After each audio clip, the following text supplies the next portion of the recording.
Sot starton matura shtetërore 2026 me provimin e parë të maturës që është gjuha e huaj.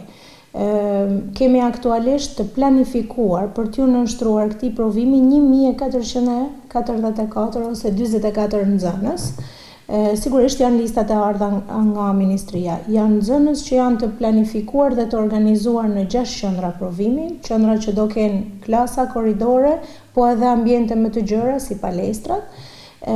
dhe janë të angazhuar mbi 160 administrator mësues që do menaxhojnë gjithë procesin.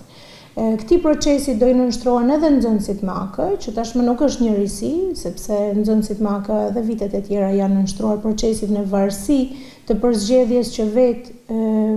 kujdestari ligjor i tyre ka vendosur që nxënësi të zhvillojë një test normal apo një test të veçantë dhe do kenë mësuesin mbështetës gjatë gjithë provimit, si dhe do kenë mundësi, pra do të kenë një ambient të dedikuar për të zhvilluar provimin në qetësi të plotë.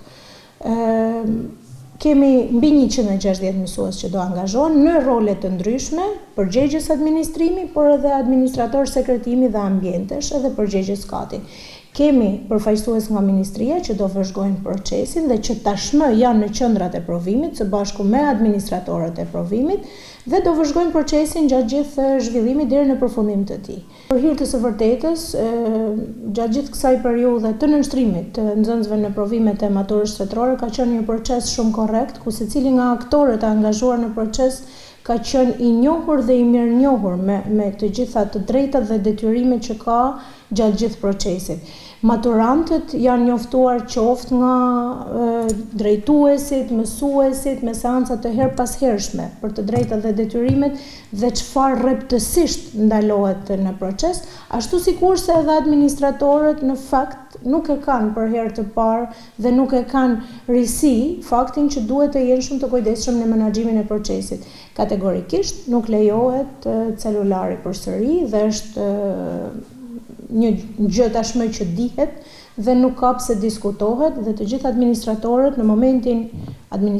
e provimit në momentin që hynë në sallën e provimit dorëzojnë celularët të gjithë në një vend të caktuar dhe do i marrin pastaj pas përfundimit të procesit.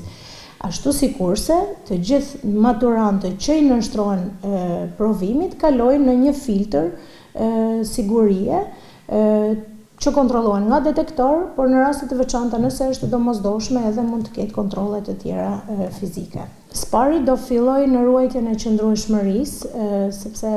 vazhdojmë të kemi pritshmëri në menaxhimin shumë të korrekt të procesit, në mënyrë që të mos na çdoj në asnjë aspekt dhe në asnjë aktor të angazhuar në proces, por sigurisht vazhdojmë të kemi pritshmëri që të ruajmë mosluhatje të notës mesatare gjatë vitit shkollor me përfundimtaren e provimeve të lirimit dhe çka është tjetra më e rëndësishme, vitin që lan pas ne kemi patur 15 medalje të arta. Sigurisht kemi pritshmëri që t'i rrisim ato. Kemi shumë nxënës që janë me notën 10.00, pra që e kanë mbyll procesin me notën 10.00 dhe sigurisht kemi pritshmëri që këto nxënës ta finalizojnë edhe me notat e provimeve me 10.00, në mënyrë që të kemi edhe rritje të medaljeve të arta.